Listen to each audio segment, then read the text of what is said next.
Sir ଆମର ପରିଚୟ ମୋ ନାଁ ଶଙ୍କର ପ୍ରସାଦ ବକ୍ସି, ବକ୍ସି ସାହି। କ'ଣ କହିବେ ଆଜି ଚୈତ୍ର ମଙ୍ଗଳବାର ଶେଷ ମଙ୍ଗଳବାର? ହଁ, ଆମର ତ ହିନ୍ଦୁ ଧର୍ମରେ ବିଶେଷ କରିକି ଆମର ଦକ୍ଷିଣ ଓଡ଼ିଶାରେ ଚୈତ୍ର ମଙ୍ଗଳବାରକୁ ଆମେ ଅତି ନିଷ୍ଠାର ସହିତ ପାଳନ କରୁ। ଏବଂ ଆଜି ଯେହେତୁ ଶେଷ ମଙ୍ଗଳବାର, ତେଣୁ ପ୍ରତ୍ୟେକ ଠାକୁରାଣୀ ମନ୍ଦିରରେ ଲୋକ ବିଶ୍ୱାସର ସହିତ ଆସିକି ଏଠି ନିଜର ପୂଜା ଅର୍ଚ୍ଚନା କରନ୍ତି, ନିଜ ପାଇଁ, ନିଜ ପରିବାର ପାଇଁ ଏବଂ ସମାଜ ପାଇଁ। ତେଣୁ ଏହି ବିଶ୍ୱାସ ସବୁବେଳେ ଆମ ଭିତରେ ରହିଛି। ଏବଂ ବିଶେଷ କରିକି ମା ମାଣିକେଶ୍ୱରୀଙ୍କ ପାଖରେ ମୁଁ ତ ମାନେ କହିପାରୁନି, ବହୁତ ଆଗରୁ ମୁଁ ଆସେ, ବହୁତ ଛୋଟବେଳୁ ମୁଁ ଆସେ। ମାଣିକେଶ୍ୱରୀଙ୍କ ଉପରେ ବହୁତ ବିଶ୍ୱାସ ଏବଂ ମାଣିକେଶ୍ୱରୀ ମଧ୍ୟ ମୋତେ ବହୁତ ଆଶୀର୍ବାଦ କରିଛନ୍ତି।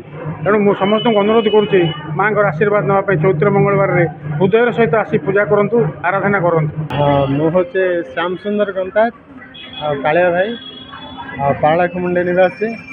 ଆଜି ପବିତ୍ର ଚୈତ୍ର ମଙ୍ଗଳବାର ପାଳନ କରାଯାଉଛି। ଆପଣ ଜାଣନ୍ତି ପାରଳାଖେମୁଣ୍ଡିରେ ଯେତିକି ଶକ୍ତିପୀଠ ରହିଛି ସବୁଠାରେ ମହା ଆଡ଼ମ୍ବରରେ ଏ ଚୈତ୍ର ମଙ୍ଗଳବାର ଉତ୍ସବ ପାଳନ କରାଯାଉଛି। ଶହ ଶହ ଭକ୍ତ ସକାଳଠାରୁ ଲମ୍ବା ଧାଡ଼ିରେ ମାଆଙ୍କର ଦର୍ଶନ ପାଇଁ ଉତ୍ସୁକ ରହି ଭକ୍ତିଭରା ପରିବେଶରେ ମାଆଙ୍କର ପୂଜା ଅର୍ଚ୍ଚନା ସବୁ ଚାଲିଛି। ଆଉ ଏହା ପାରଳାଖେମୁଣ୍ଡିର ପୁରୁଣା ପରମ୍ପରା। ଶୀତଳ ଦେବା ବିଧିରେ ସମସ୍ତେ ଘରୁ ମାଆଙ୍କ ପାଇଁ ମୁଆଁ, ପଣା, ଜାଇ, ମୁଗ, ଗୁଡ଼, ହଳଦୀ ପାଣି ଏସବୁ ପ୍ରତ୍ୟେକ ମନ୍ଦିରରେ ଚଢ଼ାନ୍ତି ଏବଂ ତାଙ୍କର ପରିବାରର ମଙ୍ଗଳ ପାଇଁ ଏବଂ ଦେଶର ମଙ୍ଗଳ ପାଇଁ ମାଆଙ୍କ ପାଖରେ ସବୁବେଳେ ପ୍ରାର୍ଥନା କରନ୍ତି।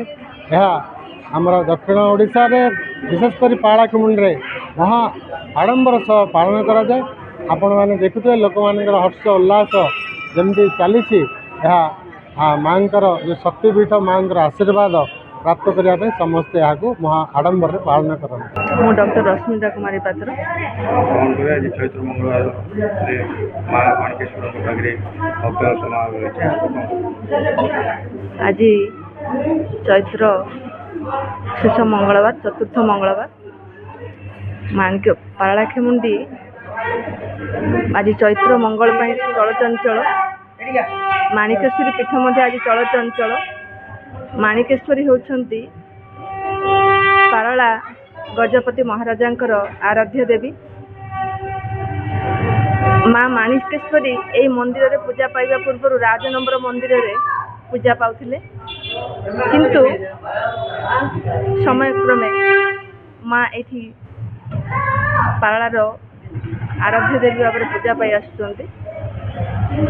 ପାରଳାର ଆଉ ଏକ ବୈଶିଷ୍ଟ୍ୟ ହେଉଛି ଗଜାମୁହାଁ, ଯାହା କେବଳ ଓଡ଼ିଶା କାହିଁକି, ଓଡ଼ିଶା ବାହାରେ ମଧ୍ୟ ଏହି ଗଜାମୁହାଁ ପାରଳା ମାଟିର ମହତ୍ତ୍ୱକୁ ଏବଂ ଗଜାମୁହାଁକୁ ସମଗ୍ର ବିଶ୍ୱ ଦରବାରରେ ମଧ୍ୟ ପରିଚିତ କରିପାରିଛି। ଆଜି ପାରଳାର ବିଭିନ୍ନ ସାହିରେ ଏହି ଗଜାମୁହାଁ ଉଠିବ। ରାତ୍ରି ସାରା ଶ୍ରଦ୍ଧାଳୁ ଭକ୍ତମାନେ, ଦେବୀଙ୍କ ଭକ୍ତମାନେ ସମଗ୍ର ପାରଳାରେ ଗଜାମୁହାଁକୁ ମୁଣ୍ଡରେ ଧାରଣ କରି ଭ୍ରମଣ କରିବେ। ଏ ହେଉଛି ପାରଳାର ଏକ ସ୍ୱତନ୍ତ୍ର। ଗଜାମୁହାଁ ପାଇଁ ଶେଷ ମଙ୍ଗଳବାରଟି ପାରଳାରେ ଭାରି ଜାକଜମକ ଚଳଚଞ୍ଚଳ ହୋଇଥାଏ।